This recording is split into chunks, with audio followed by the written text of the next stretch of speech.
मित्रों, आप सबको सादर अभिवादन। मैं मनोज शुक्ला बाराबंकी से आज आप सबको एक ऐसी काव्य रचना सुनाने का प्रयास करूंगा जो हमारी ऐतिहासिक धरोहर, आप सबने नाम सुना होगा मातृ पितृ भक्त श्रवण कुमार का। श्रवण कुमार माता पिता का इतना बड़ा भक्त था कि उसने चारों धाम की यात्रा अपने कंधे पर ही पूरी की। इकलौता पुत्र था। बताते चले कि श्रवण कुमार के माता पिता का नाम स्पष्ट रूप से मुझे कहीं नहीं मिला है। वाल्मीकि रामायण के अध्ययन में भी मुझे ये जानकारी मिली कि वाल्मीकि रामायण में भी केवल तापस कुमार का उल्लेख हुआ है, लेकिन और कई किंवदंतियों में गूगल पर इनके पिता का नाम शांतनु, जिनको अंधक मुनि के नाम से भी जाना जाता है, तथा माता का नाम ज्ञानवंती देवी था। तो ऐसे वरदानी पुत्र, क्योंकि इनके माता पिता को कोई संतान नहीं थी, तो इन्हें सूर्य के वरदान स्वरूप पुत्र की प्राप्ति हुई। और उसमें ये शर्त थी कि जब इनको पुत्र की प्राप्ति होगी तो माता पिता की आंखों की रोशनी चली जाएगी। इन्होंने रोशनी का मोह नहीं किया और स्वयं अंधे हो गए, लेकिन पुत्र रत्न को जन्म दिया। ऐसा वरदानी पुत्र श्रवण कुमार आगे चलकर अपने उस अंधे माता पिता का कितना बड़ा भक्त और कितना बड़ा सेवक बना, यह हम सब के लिए अनुकरणीय है। तो आइए ऐसे मातृ पितृ भक्त श्रवण कुमार पर कुछ काव्य पंक्तियां मैं प्रस्तुत कर रहा हूं, आप सब रसास्वादन कीजिए। जब जब देश में मातृ पितृ भक्तों का नाम लिया जाता, जब जब देश में मातृ पितृ भक्तों का नाम लिया जाता, तब तब श्रवण कुमार की कथा को ही याद किया जाता। जब जब देश में मातृ पितृ भक्तों का नाम लिया जाता, तब तब श्रवण कुमार की कथा को ही याद किया जाता। संपूर्ण विश्व में अवधपुरी की महिमा गाई जाती है, संपूर्ण विश्व में अवधपुरी की महिमा गाई जाती है। हरिश्चंद्र इक्ष्वाकु सगर की कथा सुनाई जाती है। यही धरा राजा भागीरथ और दिलीप की जननी है अयोध्या।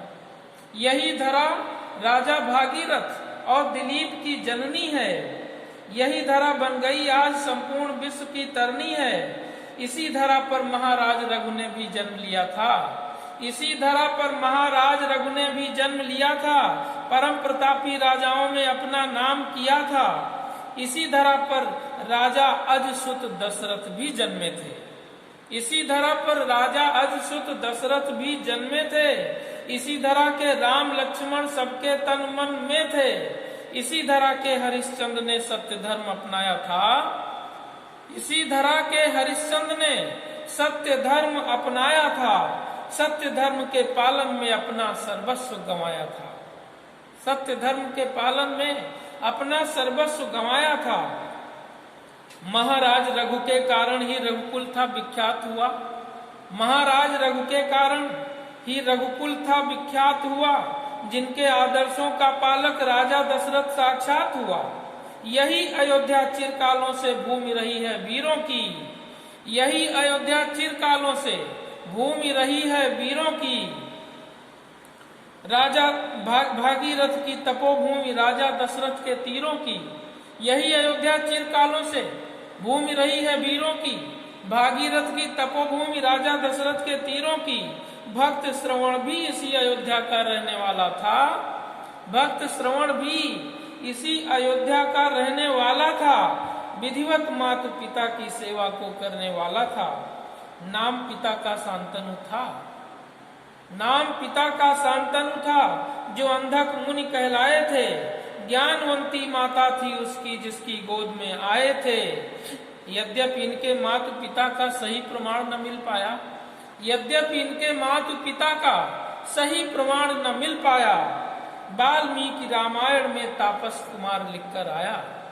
यद्यपि इनके मातु पिता का सही प्रमाण न मिल पाया, वाल्मीकि रामायण में तापस कुमार लिखकर आया।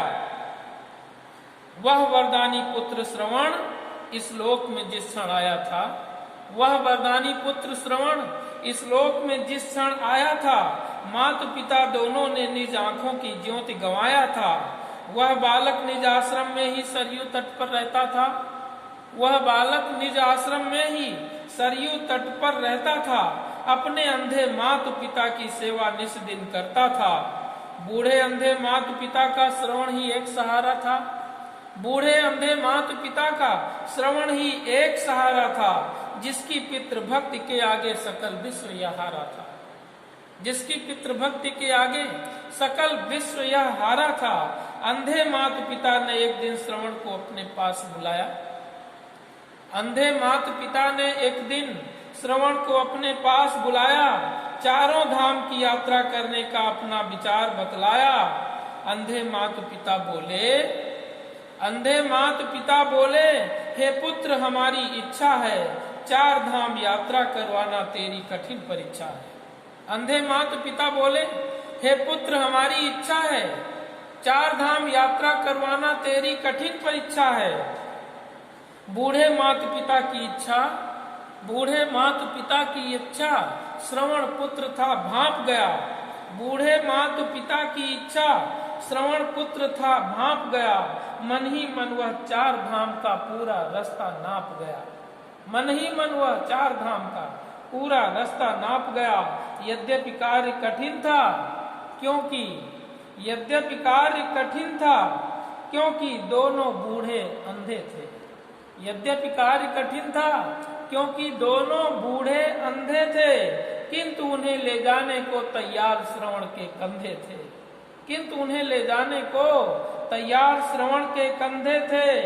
पुत्र श्रवण ने 4 धाम की यात्रा का मन बना लिया। वृद्ध पिता माता की खातिर एक कांवड़ को सजा लिया। अंधे माता पिता दोनों को 2 पलड़ों में बिठा लिया और उस कांवड़ को अपने कंधे पर रख करके उठा लिया। पुत्र श्रवण चल पड़ा आज निज माता पिता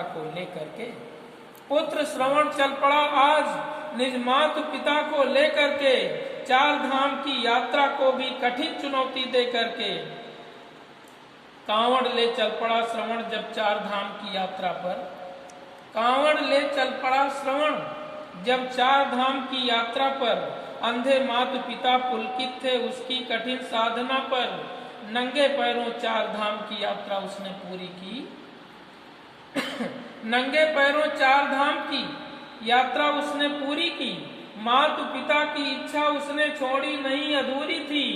4 धाम की यात्रा से जब वापस श्रवण हो रहा था, 4 धाम की यात्रा से जब वापस श्रवण हो रहा था, माता पिता का रोम रोम उसको आशीष दे रहा था। पर काल चक्र की महिमा भी कितनी अद्भुत व न्यारी है, उसकी महिमा के आगे खुद बेबस होते त्रिपुरारी है। पर काल चक्र की महिमा भी कितनी अद्भुत व न्यारी है, उसकी महिमा के आगे खुद बेबस होते त्रिपुरारी है। आखिर वह समय भी आ पहुंचा जब स्वर्ग श्रवण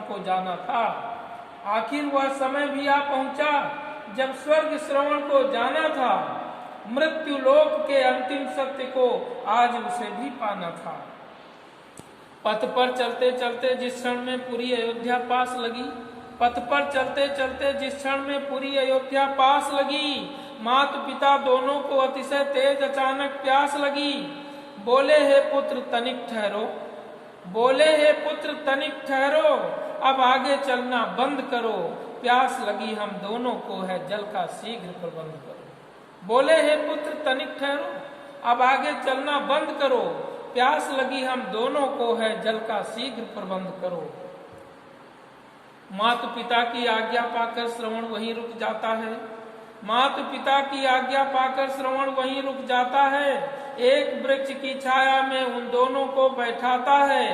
माता पिता की चरण वंदना कर आज्ञा को लेकर के, माता पिता की चरण वंदना कर आज्ञा को लेकर के श्रवण चल पड़ा जल लेने को घड़ा हाथ में लेकर के। श्रवण चल पड़ा जल लेने को घड़ा हाथ में लेकर के। कुछ दूरी पर चलते चलते वह सरयू तट पर जा पहुंचा। कुछ दूरी पर चलते चलते वह सरयू तट पर जा पहुंचा। उसी समय वह क्रूर काल दशरथ के रूप में आ पहुंचा। उसी समय वह क्रूर काल दशरथ के रूप में आ पहुंचा। आखेट के लिए राजा दशरथ वन में छुपकर बैठे थे। आखेट के लिए राजा दशरथ वन में छुपकर बैठे थे। मिला न था शिकार, इस कारण घात लगाए बैठे थे। जैसे ही श्रवण ने घड़ा डुबोया सरयू के पावन जल में, जैसे ही श्रवण ने घड़ा डुबोया सरयू के पावन जल में, दशरथ ने छोड़ा शब्द बाण जो लगा श्रवण के अंतस्थल में। दशरथ ने छोड़ा शब्द बाण जो लगा श्रवण के अंतस्थल में। शब्द बाण के लगते ही वह श्रवण बहुत अकुलाया है। शब्द बाण के लगते ही वह श्रवण बहुत अकुलाया है। आर्तनाद में बोला मुझ पर किसने बाण चलाया है। आर्तनाद में बोला मुझ पर किसने बाण चलाया है। मैंने सपने में भी इस जग में कभी किसी को छला नहीं। श्रवण ने कहा मैंने सपने में भी इस जग में कभी किसी को छला नहीं। मेरे अंधे माता पिता ने भी चाहा अनभला नहीं। फिर कौन बना घातक मेरा, किसने ये बाण चलाया है। फिर कौन बना घातक मेरा, किसने ये बाण चलाया है। मुझ दीन अकिंचन का शत्रु बन कौन यहाँ पर आया है। मेरे सम्मुख आकर के अपना चेहरा मुझको दिखलाओ। मेरे सम्मुख आकर के मेरे सम्मुख आकर के अपना चेहरा मुझको दिखलाओ। किस गलती के कारण मुझको मारा यह आकर बतलाओ। किस गलती के कारण मुझको मारा यह आकर बतलाओ। यद्यपि वह शब्द बाण दशरथ ने हिरण समझकर मारा था, यद्यपि वह शब्द बाण दशरथ ने हिरण समझकर मारा था, अनजाने में लगा श्रवण को उसने स्वर्ग सिधारा था। माता पिता की हर इच्छा जिस पुत्र ने अब तक पूरी की, माता पिता की हर इच्छा जिस पुत्र ने अब तक पूरी की, पानी उन्हें पिलाने की इच्छा रह गई अधूरी थी। श्रवण विलाप को सुनकर राजा दशरथ दौड़ पास आए। श्रवण विलाप को सुनकर राजा दशरथ दौड़ पास आए। देखा जब घायल श्रवण को उनकी आंखों में आंसू छाए। फिर हाथ जोड़ राजा दशरथ ने तत्क्षण अपना नाम लिया। फिर हाथ जोड़ राजा दशरथ ने तत्क्षण अपना नाम लिया। बोले बाण चलाकर मैंने अपराधी का काम किया। बोले बाण चलाकर मैंने अपराधी का काम किया। हे मुनि कुमार यह राजा दशरथ हुआ आज हत्यारा है। हे मुनि कुमार यह राजा दशरथ हुआ आज हत्यारा है। अनजाने में शब्द बाण मैंने ही तुमको मारा है। अनजाने में शब्द बाण मैंने ही तुमको मारा है। अनजाने में भूल के लिए मैं अतिशय घबराया हूँ। मुझे क्षमा कर दो बालक, मैं शरण तुम्हारी आया हूँ। बोले राजा दशरथ हे बालक अपनी इच्छा बतलाओ। बोले राजा दशरथ हे बालक अपनी इच्छा बतलाओ। अंतिम इच्छा बतलाकर मुझको स्वर्गलोक को तुम जाओ। ये राजा दशरथ आज करेगा अंतिम इच्छा पूरी है। ये राजा दशरथ आज करेगा अंतिम इच्छा पूरी है। मुझको बतलाओ शीघ्र कौन सी इच्छा रही अधूरी है। मुझको बतलाओ शीघ्र कौन सी इच्छा रही अधूरी है। बोला श्रवण कुमार मुझे मरने का कष्ट न है कोई। बोला श्रवण कुमार मुझे मरने का कष्ट न है कोई, किंतु मेरे असहाय पित्र का नहीं सहारा है कोई। किंतु मेरे असहाय पित्र का नहीं सहारा है कोई। मैं तो चला स्वर्ग को उनके पास कौन अब जाएगा। मैं तो चला स्वर्ग को उनके पास कौन अब जाएगा। दुख है प्यासे माता पिता को पानी कौन पिलाएगा। दुख है प्यासे मात पिता को पानी कौन पिलाएगा? बोले दशरथ हे मुनि कुमार, मैं पानी लेकर जाऊंगा। बोले दशरथ हे मुनि कुमार, मैं पानी लेकर जाऊंगा। अंधे प्यासे मात पिता को पानी स्वयं पिलाऊंगा। अंधे प्यासे मात पिता को पानी स्वयं पिलाऊंगा। और कोई संदेशा हो तो निसंकोच बताओ तुम। और कोई संदेशा हो तो निसंकोच बताओ तुम। इस जघन्य अपराध से मुझको थोड़ा बहुत बचाओ तुम। बोला श्रवण पित्र हैं प्यासे, पानी उन्हें पिला देना। श्रवण ने राजा दशरथ को समझा कर भेजा। क्या समझाया? कहा बोला श्रवण पित्र हैं प्यासे, पानी उन्हें पिला देना, उसके बाद मेरे मरने की सारी कथा सुना देना।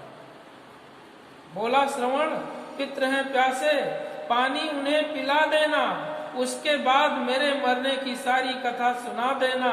कह देना पुत्र अभागा था, कह देना पुत्र अभागा था, जो पानी नहीं पिला पाया, इसीलिए मैं राजा दशरथ पानी लेकर के आया। कह देना पुत्र अभागा था, जो पानी नहीं पिला पाया, इसीलिए मैं राजा दशरथ पानी लेकर के आया। हा माता हा पिता बोलकर श्रवण था स्वर्ग सिधार गया। हा माता हा पिता बोलकर श्रवण था स्वर्ग सिधार गया। मात पिता का भक्त श्रवण अब छोड़ चला संसार गया। अंतिम इच्छा मात पिता की नहीं पूर्ण कर पाया था। अंतिम इच्छा मात पिता की नहीं पूर्ण कर पाया था, किंतु श्रवण ने सारे जग को पितृ भक्ति सिखलाया था। अंतिम इच्छा मात पिता की नहीं पूर्ण कर पाया था, किंतु श्रवण ने पितृ भक्ति सारे जग को सिखलाया था। श्रवण कुमार की पितृ भक्ति हर धर्म कर्म से ऊंची है। श्रवण कुमार की पितृ भक्ति हर धर्म कर्म से ऊंची है, किंतु आज ऐसे पुत्रों की बड़ी संकुचित सूची है। किंतु आज ऐसे पुत्रों की बड़ी संकुचित सूची है। पितृभक्ति के आगे जिसने पत्नी को भी छोड़ा था, पितृभक्ति के कारण भौतिक सुखों से नाता तोड़ा था, पितृभक्ति से बढ़कर जग में कोई दूजा धर्म नहीं। पितृभक्ति से बड़ा कोई भी हो सकता है कर्म नहीं। पितृभक्ति से बड़ा कोई भी हो सकता है कर्म नहीं। श्रवण तो स्वर्ग सिधार गया, श्रवण तो स्वर्ग सिधार गया, पर नाम आज भी छाया है। श्रवण तो स्वर्ग सिधार गया, पर नाम आज भी छाया है। श्रवण कुमार के जैसा पुत्र नहीं अब तक हो पाया है। श्रवण कुमार के जैसा पुत्र नहीं अब तक हो पाया है। आज श्रवण की कथा सुनाकर मेरी लेखनी धन्य हुई। आज श्रवण की कथा सुनाकर मेरी लेखनी धन्य हुई। मात पिता के भक्त श्रवण की कथा यही संपन्न हुई। कथा यही संपन्न।